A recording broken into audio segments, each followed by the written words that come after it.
Uganda Wildlife Education Centre, commonly known as Entebbe Zoo, sits at the center of the country's conservation efforts. The center received a grant from the World Bank, part of the SEDOP project $200 million to upgrade its services, from roads and parking spaces to staff and animal safety. Dr. Rachel Mbabazi, an assistant commissioner at the center, took us through the facelifts, making these experiences memorable. As you've seen some of our old exhibits, most of them it was chain link, so that sometimes even a visitor gets hard time taking a photo through that chain link. So we improved the viewing point, putting up that even when a visitor has to take a photo, the visitor is safe because there's little space, but also you can easily get your phone and take a photo. And that was part of the experience, getting up shades, wild places, and you feel like you're in the natural with the animal, you're part of the wild, and that was part of how to improve the visitor experience. The grant has not only strengthened conservation efforts for endangered species such as the shoebill, but also elevated wildlife care standards, placing the facility among the best in the region for animal treatment and rehabilitation. The purpose for this is basically veterinary intervention, yeah? Charlie, come on. Come on, Charlie. Move in. Good.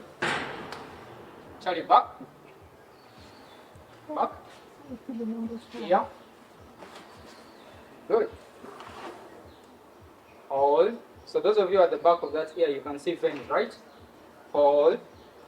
Hold. Just like you go to the hospital and they pick a blood sample, we are able to do this now. Yeah. Hold. Hold. Good.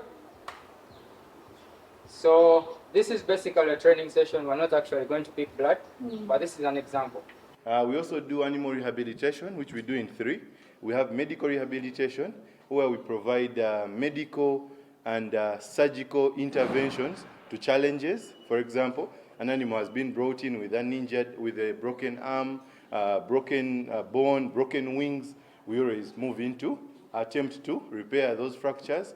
They come in with very deep lacerations, with wounds. We go in to manage. They come in with diseases that are symptomatic, presenting with, say, signs, say, diarrhea or any other known medical signs. The forensics lab is currently housed in the World Bank facility.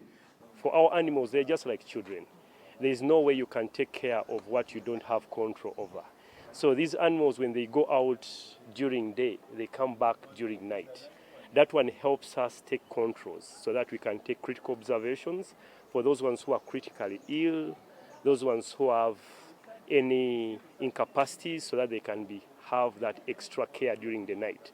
So even those ones who are on medications who are sick, it helps us give them extra care. We have all those ones who are aged, so they get extra care. That's why we have these animals go out and come back in the night rooms.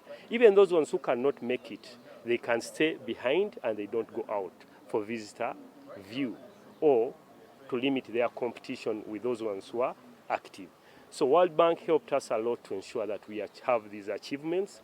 As the center expands its role from originally a zoo to now an education hub, the plan is now to expand to other corners of Uganda, with Mbale expected to open soon. Why we came up with more wildlife centers, as we communicated, we are opening up a new center in Mbale. That was also we have students coming from very far to come and see, because this is the only wildlife center here. But that is also very important, as you say, the future of conservation.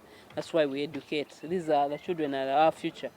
If they learn conservation from a young age, they will appreciate it, and we won't have a lot of this, what we have, the human-wildlife conflict. There will be appreciation why someone shouldn't destroy a forest, why someone should have good waste management, wetlands and all that. And that's why we really target the young population.